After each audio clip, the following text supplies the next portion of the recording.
এক সপ্তাহ পরের মেসেজ আজকে পাঠাতে পারবেন, এক মাসের পরের মেসেজ আজকে পাঠাতে পারবেন। আপনি যদি চান কাউকে টাইম দিয়ে শিডিউল করে ওই ডেট অনুসারে মেসেজ যদি আজকে সেন্ড করে রাখেন, তাহলে নির্দিষ্ট পরিমাণের ওই ডেট অনুসারে তার কাছে মেসেজটি চলে যাবে। এমন অনেক সময় হয়ে থাকে আপনার প্রিয়জনের বার্থডে ভুলে যান, সেক্ষেত্রে এই ট্রিক্সটা আপনি অবলম্বন করতে পারেন। যদি আপনি আজকে মেসেজ পাঠিয়ে রাখেন, তার বার্থডে ঠিক টাইম মতো শিডিউল মতো তার কাছে মেসেজ চলে যাবে। সে জানতেও পারবে না মেসেজটা আপনি অনেক আগে পাঠিয়ে রাখছেন, তার বার্থডে ঠিক টাইম মতো মেসেজটি চলে গেছে। এই ধরনের ফিচার নতুন স্মার্টফোনগুলোতে যুক্ত হয়েছে। এই প্রসেসটা কিভাবে করবেন পুরো প্রসেসটাই আপনাদেরকে দেখিয়ে দিচ্ছি। তো চলুন শুরু করা যাক। তো সর্বপ্রথম আপনি যে কাজটা করবেন, আপনার মোবাইলের এই যে মেসেজ অপশনটা দেখতে পাচ্ছেন সেটার উপরে ট্যাপ করবেন। ওকে, তো এখান থেকে দেখতেই পাচ্ছেন আমি মেসেজের উপরে ট্যাপ করে দিলাম। তো এখান থেকে একটা কথা বলে নেওয়া ভালো, যদি আপনার মোবাইল ফোনটি পুরাতন হয় তাহলে এই ফিচারটা আপনি নাও পাইতে পারেন। যাদের মোবাইল নতুন বা নতুন মডেলের মোবাইলগুলোতে বর্তমানে এই ফিচারটা অ্যাভেলেবল আছে। তো এখান থেকে সর্বপ্রথম যে কাজটা করবেন, সর্বপ্রথম যে কোনো একটি নাম্বার সিলেক্ট করবেন, অর্থাৎ যাকে আপনি মেসেজ পাঠাতে চাচ্ছেন ঠিক তাকে আপনি সিলেক্ট করবেন। তো এখান থেকে এই যে আইকনটা দেখতে পাচ্ছেন মেসেজের, সেইটার উপরে আপনি ট্যাপ করবেন। তো দেখতেই পাচ্ছেন আমি এটার উপরে ট্যাপ করে দিলাম। দেওয়ার পরে এখানে আপনার যে কন্টাক্ট হিস্টোরিটা সবগুলো চলে আসবে। তো এখান থেকে আপনি যে কন্টাক্টটা নিতে চাচ্ছেন মূলত সেই কন্টাক্টটার উপরে আপনি ট্যাপ করবেন। আমি আপনাদেরকে দেখানোর জন্য সাধারণত এই কন্টাক্টটা আমি সিলেক্ট করলাম। করার পরে এখানে দেখতেই পাচ্ছেন উপরে তার কন্টাক্টটা চলে আসছে এবং এখানে যে মেসেজ ট্যাগ বক্স আছে সেখানেও একটা অপশন চলে আসছে।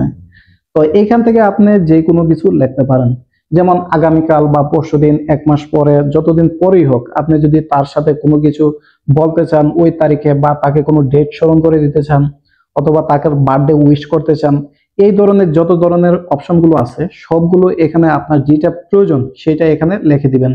যেমন আমি তাকে জানালাম যে জন্মদিন, মূলত ফিউচারে কিন্তু জন্মদিনটাই বেশি হয়। আপনার যদি অন্য কোনো প্রয়োজন থাকে সেইটাও এখানে লিখতে পারেন। তো আমি এখান থেকে লিখলাম যে হ্যাপি বার্থডে বা শুভ জন্মদিন।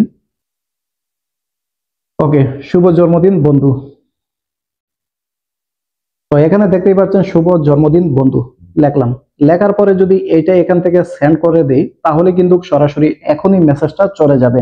যেহেতু তার বার্থডে ফিউচারে, ধরুন আপনি এক সপ্তাহ পরে বা এক বছর পরে বা এক মাস পরে, এখন যদি সেন্ড করে দেই তাহলে কিন্তু এখন চলে যাবে এবং সে কনফিউজ হয়ে যাবে যে জন্মদিন পরে সে মেসেজ পাঠালো আজকে। তো আপনি যে কাজটা করবেন, এখানে যে মেসেজ SMS অপশনটা দেখতেছেন সেন্ডের, এই জিনিসটার উপরে আপনি ট্যাপে ধরবেন। এখানে শুধু একটা টাচ করবেন না, টাচ করলে চলে যাবে, এখানে আপনি চাপ দিয়ে ধরে রাখবেন। ধরে রাখার পরে এখানে দেখতেই পাচ্ছেন একটা অপশন আছে। প্রথমে আপনি সিলেক্ট করতে পারেন যে আপনি কোন সিমটাতে আপনি পাঠাবেন।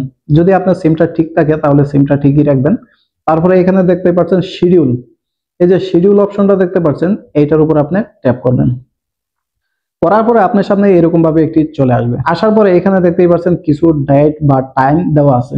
যদি আপনি এই টাইমে না পাঠাতে চান, যদি অন্য টাইমে পাঠাতে চান, তাহলে এখানে দেখতেই পাচ্ছেন select date and time.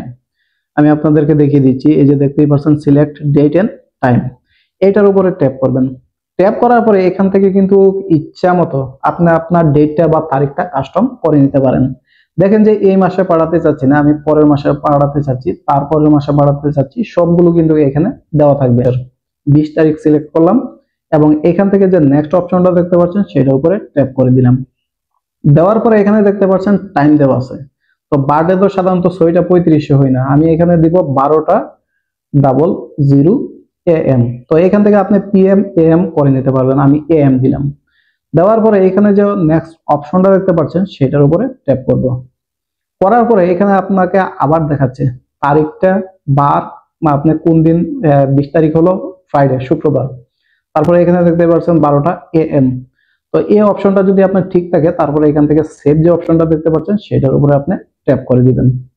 Okay, tap করার পরে এখানে আপনি দেখতেই পাচ্ছেন যে ফ্রাইডে 20শে জুন 12টা AM, এটা কিন্তু এখান থেকে দেখতে পাচ্ছেন। এখন যদি আপনি এই সেন্ড অপশনটাতে ট্যাপ করেন তাহলে কিন্তু এই মেসেজটা আপনার মোবাইল থেকে সেন্ড হয়ে গেছে। আপনার যে টাকা সেটাও কেটে নেবে।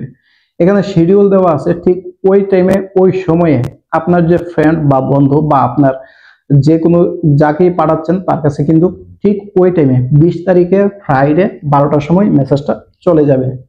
তো এই ফিচারটা আমার কাছে অনেক অনেক ভালো লাগছে, তাই আপনাদের সাথে শেয়ার করলাম যে ফিচারটা প্রত্যেকেরই ব্যবহার করা উচিত, বিশেষ করে যাদের গার্লফ্রেন্ড বা ওয়াইফ আছে তাদেরকে তো জন্মদিন মাস্ট বলতেই হবে, তা না হলে কিন্তু আপনার সাথে ঝামেলা হবে। তার জন্য এরকম ভাবে যখন আপনার মনে হবে যে এত তারিখে, তো আপনি অ্যাডভান্স এটা সেন্ড করে রাখতে পারেন, তার কাছে নির্দিষ্ট সময়ে চলে যাবে, আপনিও খুশি সেও খুশি।